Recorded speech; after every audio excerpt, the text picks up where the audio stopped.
We have choices.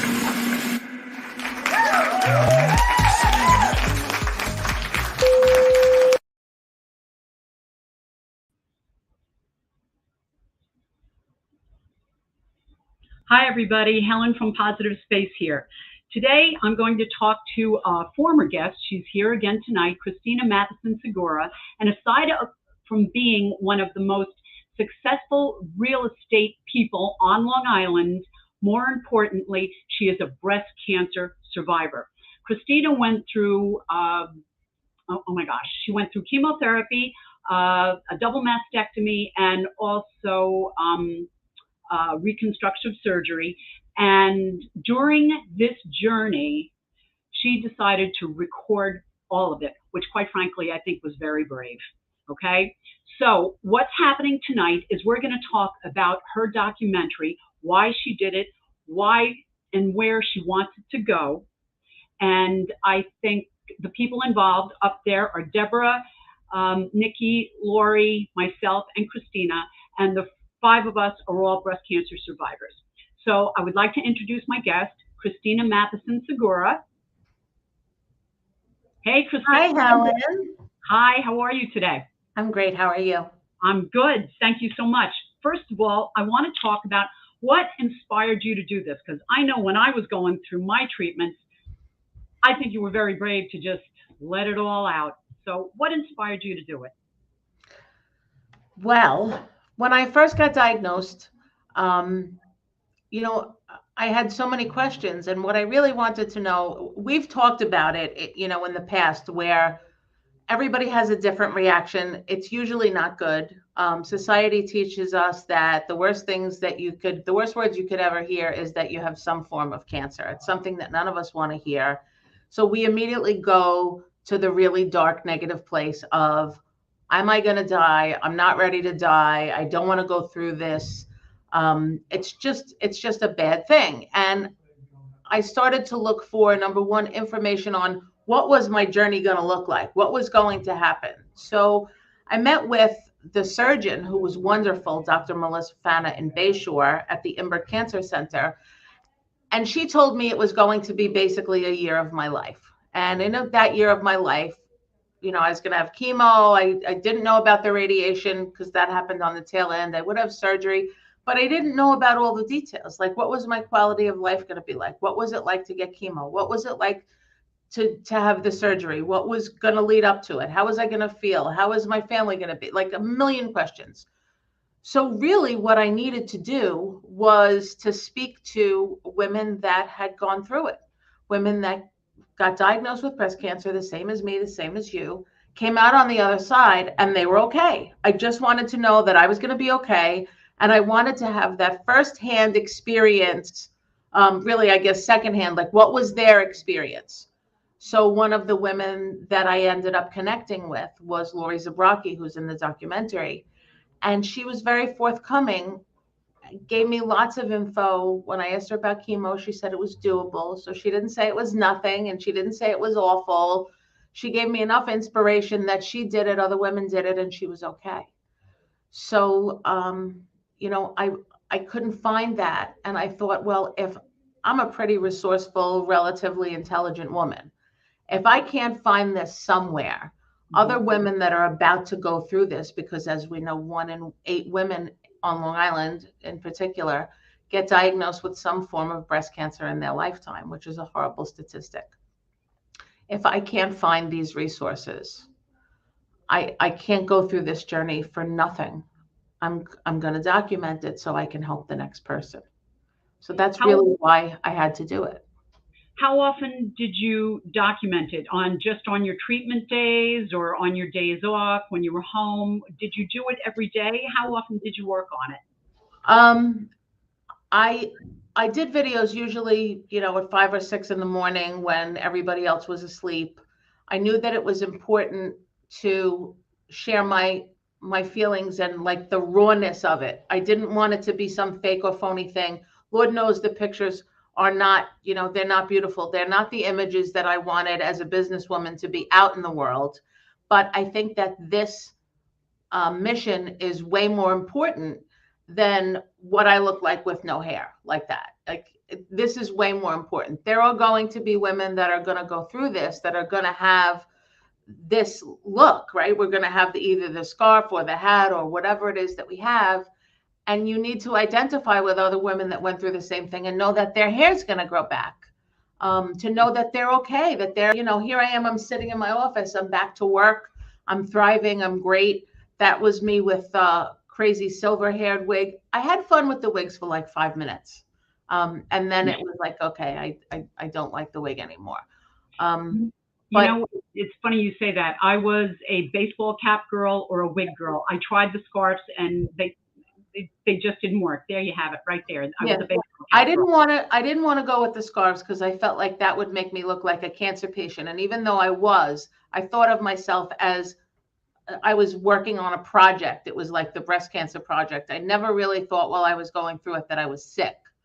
So to answer your question, if I was going through something in particular, I think that's when I made a video. So in the very beginning, when I was going through all of these phases of different kinds of scared and finding out more information. And one of my big speed bumps was the fact that they wanted me to get an MRI. And I was extremely claustrophobic.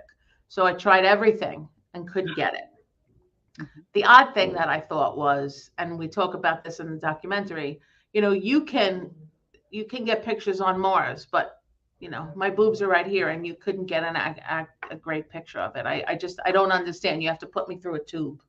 So I had a lot of anxiety about that. I had so much anxiety about the unknown that it made it even more important for me to really document all of this, because there's got to be other women that are going through this that have exactly the same thing that we had. Like, what's going to happen? How is this going to be? How am I going to end up? Is there going to be anything permanent? Like, how does this even work? Well, the amazing thing I think that is coming across in your documentary is that it's believable and it's raw and it's honest. And I think women are really going to appreciate that you don't sugarcoat a lot of the stuff, which I think is so important when you're going through this journey. But tell me about the title. Where did you get this title from? I'm okay, you'll be okay too, the journey through and beyond breast cancer. How did you come up with that particular title? Because I know when I'm writing, I will sit for hours to try to figure out a title. How did you come up with that one? Throughout the course of me making the videos, I would always sign off, maybe after a month of this. And I didn't do it every day. I just did it when I had something to share. And I realized that I was making this for the future people. So at the end, when I would, I was going to do like sign off and say bye, I would say, I'm okay and you'll be okay too, because that's what I wanted. So that was the first part of it. And so that became organically the title. And it is the journey through, but beyond is really what we want to focus on. The beyond of breast cancer. So the title just was obvious to me. Now, when you told people about this, were you met with any negativity at all? I would think not, but you couldn't have been met with any negativity. When I told people that I was documenting it? Yeah. People were shocked. They were surprised. They were supportive. They were, they would almost like scratch their heads like, who does that? So I don't know if I'm just, the typical crazy nut, or if I was really just driven to do something that needed to be done. Like, it was something that I needed. I needed this. And so no, I really wasn't met with negativity. I'm sure that there's going to be comments when it comes out, like, how could you let anybody see you look like that? I don't know. That's kind of what I'm afraid of. But at the same time, who cares? I mean, do you really care? No, I don't. No. I'm not doing it for the average person. I did it because there will be women like us who are just going about their daily lives and going to work and having a good time and going out and whatever else it is that they do. And the unexpected happens, whether it's breast cancer, whether it's a crisis, whether it's something else, it's going to hit you in a minute. I have a very dear friend who had an experience where she was in a devastating car accident and her life changed in an instant, and she didn't have a minute to prepare for it. And in a lot of ways, I think that I was much more fortunate because I could wrap my head around this. Not that it was a great thing to wrap your head around. It made me a little crazy for a while. I had very bad anxiety. I'd wake up at 3 o'clock in the morning. My heart would be pounding because I was scared to death. Another reason that it was so important to share this, that nobody should feel that there's anything wrong with being scared to death. Like, it's okay to have those feelings. But my dear friend explained it to me, and not in a negative way, that you're going to have time to prepare for this. You know that you're going to go through chemo. You know that you're going to have surgery. You know that there's going to be a recovery period. Like, I could kind of plan for those things and for being, not at my best. And for that, I'm very, very grateful. Was there anything that you put on video that you regret? No, not a single thing. I wanted to have it be that I shared everything. I think one of the most powerful things that I shared was one morning I was going through chemo, and it's exhausting. It makes you tired. It makes you feel weak. It makes you not feel yourself. It makes you a little bit foggy in the brain, which to me is not good. None of it was good. I don't think it's good for anybody, other than the obvious health benefits, and saves my life. But that morning I made a video, and I do yoga every morning. I don't stand on my head. I don't do that advanced stuff, but I stretch everything that I have for about 20 minutes every day. And I was sitting on the floor, and I was just so weak. And I remember making a video saying, I don't know that I can do this today. I feel awful. I can't, I'm afraid it's going to take me 5 minutes to get up. And I just was weak. And later in the day, I made another video because I took a shower. I put my baseball hat with the hair on it, right? It had hair Velcroed into it. It was the greatest thing. And I was wheeling and dealing. I felt better. And at the end of the day, I said, you know what? I took a bad day, and I made it great. And that's really what I wanted to convey, that even though you're going through something, it doesn't mean every part of every day is gonna suck. Like, you're gonna go through it, but there's still gonna be amazing, great moments where the kindness of people, of strangers, your family, your partners, everybody is gonna just blow you away. Describe the mood in the studio when Steve and Charlie were there. Describe when Lori, Deborah, Nikki, you and I were there. Describe how that went swimmingly. Everybody was sharing, and everybody was just, eager to tell their story. Right. Tell me what you thought the mood was. I was very inspired by all of the other women and the journeys that they had gone through. I was grateful for Steve and Charlie. So Charlie was recording videos, Steve was asking questions, and he's just amazing in his ability as an interviewer and a journalist, and somebody who's just so eloquent, that he was such a good listener. And if we needed to have additional stuff kind of pulled out of us, he very gently did that. I know that some of the women were a little bit scared because they hadn't publicly told their stories, or it's been a while since they, had these thoughts again, and they were afraid that emotions were going to come up. And it really was such a warm environment because we had all been through a similar experience. When I say similar experience, there are different levels of it. So everybody hadn't had chemo. Everybody hadn't had a double mastectomy. Everybody hadn't had radiation. There are so many variations of this. And optimally, as much as I want this documentary to be the story of you can get through it, get the treatment, you'll be fine on the other side, I think it's also so important to make people understand that one of the women didn't have to have any of those things, right? She had a double mastectomy and reconstruction. She didn't have to have chemo. You didn't have to have a double mastectomy and reconstruction, but you did have to have chemo. The bottom line is, until this disease is eradicated, we have to be vigilant in making sure that we get mammograms, that we have doctors, that we routinely do it, because when you catch it early, you're going to be fine. Don't wait. Don't put it off. Yeah. And we want to make it okay to talk about. Don't forget the self-breast exams, either 100%. the mammograms, the sonograms, absolutely. The MRIs even too, but the self-breast exams, that's how I found my lump. Yeah. So, it's important. It's all important. Yeah. And you can't be scared. If you find something and you found it, you know, just go. Just go get it taken care of. Yeah, it's going to change your life for a minute. I have a question for you. I have a ton of questions for you. The mammograms. I push people now, nag people, push them to get their mammograms.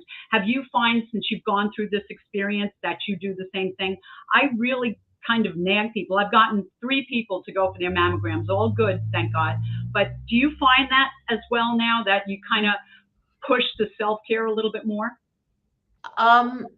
I don't know if I do that more. I will always share my story, but I don't think that I do that as much. I think that I make it known, but if it was my close friends and family, yes, I do it with my daughters. But if it was, you know, I wouldn't do it to strangers. I don't know. I think it's admirable that you do that. I think that it's great. I don't think that that's something that I routinely do. Nobody argues with me, you know, because I launched into my story that the whole 9 yards, and they listened. But I think they're happy to get away from me. But I do follow up with them. Did you go yet? Did you do this yet? And the gentle, we'll call it gentle nudging, but I'm glad that I did that, because I did get 3 people that, you know, would say, "My last mammogram was 10 years ago," and I'm trying not to jump up and down and do that whole thing. Yeah. But when in the studio, I wanted to get back to the studio. What insight did you get? Any new insights from the girls or myself? I've got plenty of new insights, just to see how brave we all are. But did you come away with any new insights at all? After we had the conversation when we were filming with all of the women, I so many times looked at them and listened to their stories about what they went through, and I thought, oh my goodness, they're so brave. Oh my goodness. It almost seems like what I went through is a blur now, even though it was real as real could be. I guess that's the way that the human mind works, right? When you have something kind of traumatic or big, it gets lessened over time. One of my takeaways was that we had all had such similar feelings, even though our circumstances were so different. I knew that going in, but I didn't know the degree that would, you know, it was pronounced, and it made me even more positive that doing this documentary was something that we all needed. We all went through, you know, the emotional roller coaster of finding out you were diagnosed. One woman wouldn't say that she had cancer, right? One woman, we talked about, what do you not say to women that have breast cancer, and how many of us didn't really want to share it, or some of us did. Everybody went about it in a different fashion. Well, let me ask you this. What should you not say to somebody who's been diagnosed with breast cancer? With breast cancer or with anything else. So from the 2 of us who have gone through this, one of the things that I think is a generic positive thing to say when somebody gives you news of an illness is, that's horrible news. I'm sorry that you have to go through this, but I am sure that you're going to be okay. And if you need anything, I mean it, you should call me, and stay in touch with that person. You know, you mentioned, somebody said, and I remember distinctly, oh, I hope everything will be okay. Like, that's not what you say, right? No. Thank you for remembering that, because it was on the tip of my tongue that I hope it works out. Well, no. I know it's going to work out. Yeah, that throws me. That would always throw me, and a lot of people would say that to me. But also, the next thing is, I don't ask what stage. I don't think that's necessary to know. I don't think so either. And I don't think that any of us should get caught up in whatever numerical stuff and whatever medical stuff there is. So I don't know if I went through Northwell Health and that amazing system, and I have an app that's got all of my health records in it. Mm-hmm. And I can go and scroll through and see all of my test results. That's like the last thing.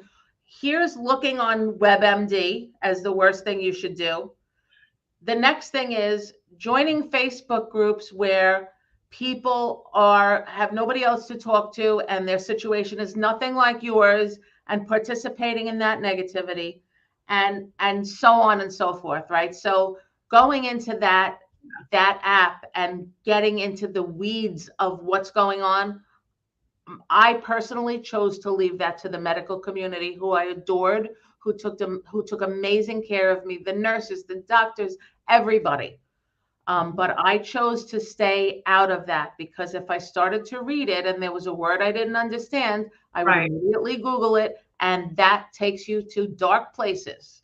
I will say, yes, that is, if anybody gets anything out of this talk tonight, do not Google, because that made me crazy, because there would be one story, then there'd be the other story. And do you know, to this day, every once in a while, I'll Google and I catch myself and I put it down and say, walk away, walk away, walk away. Do not do that. Now, what kind of audience do you want to reach? Where do you want this to go, Christina? I would like it to live somewhere, so that for right now, when people are not, they don't have either themselves, their mother, their sister, their aunt, their daughter, their cousin. Well, nobody has breast cancer and they don't want to watch it. That's cool. But if the time should come, God forbid, that someone in their circle needs to have a frame of reference and needs to know that they're going to be okay, I'd like to have it readily available. I'd like to share it within the medical community, so that when women are first diagnosed, they can see, the positive side of it. And I didn't want to make this documentary. I didn't want to share my videos on YouTube while I was going through it, because I didn't want anybody to have a negative thought about it. Even though in the beginning you would think that there is really nothing positive that comes from having breast cancer, I strongly disagree. And I wanted to start this from, I'm really great. I'm great now. You'll be great too. This was what I went through, but I'm great. And I don't want anybody to get a different message. I absolutely love that. Tell me more about that you were great and that it wasn't a negative experience. How was it a positive experience for you, aside from you and I meeting, which is wonderful? Right. But how was it a positive experience? How did it change you? What's the lessons? What's the blessing? I learned that I had to rest, and I had never in my 56 years of life rested. I had a bunch of kids. I was a single mom, and I was always go, go, go. Mm-hmm. And now I'll be like, you know what? I'm going to sit on the couch for 10 minutes. It's wonderful. It's very liberating to know that it's okay, that I'm not a failure as a woman or a mother or a grandmother, that I choose to rest every now and then. I think that I know that it absolutely created the most amazing, strong bond with my husband. Something that we went through together. And if anybody tells you, look, he's so handsome. If anybody tells you that your partner doesn't go through that with you and doesn't have their own set of challenges, you should really talk to him, Helen. He's got a whole bunch of stuff to talk about. I'd love to. So if, that's not true for the partners or the family of people that go through this. They have their own stuff that they go through. My children, the stuff that they did for me, it made me realize, as a parent, I know that I adore my children and my grandchildren and my stepchildren and my family and everybody. But what I realized was they really loved me. And it sounds stupid, but the things that they did just opened my eyes to, they each had to do something to help me. They each had to do something, who would go and get me a sandwich from the old neighborhood? Who would come and cook for me? Who planted my flowers? My kids made me a love garden when I was too weak to plant anything. And they Now, created this whole thing, and I will never forget that. now everybody should know that you went through this during the pandemic, Yes. right? It is my So, feeling that the world closed so I can just get through this and get done with it. And then the world opened again, which I think was very nice. well, we're appreciative, Mhm. absolutely. Did that have any bearing on your treatments or anything like that during the pandemic? Because as you know, my biopsy was canceled. So my Yes. cancer went up to a lymph node. So Right. that's when I ended up having the radiation, as you know. Right.